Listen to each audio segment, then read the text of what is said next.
Want to know how to invite your friends to WhatsApp from your iPhone? Look no further.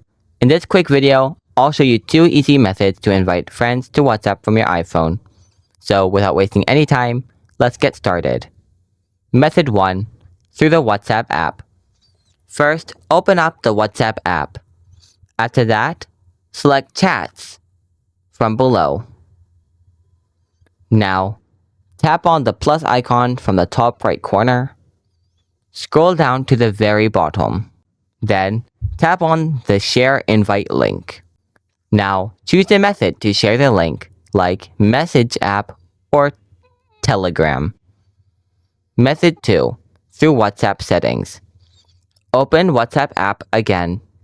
Tap on the settings icon below. Scroll down a little bit. After that, tap on Invite a friend.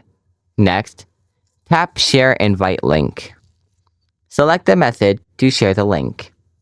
You can share this invitation link through the Message app or Telegram app, etc. And that's it. This is how you can invite friends to WhatsApp from your iPhone. Hope you found this video helpful.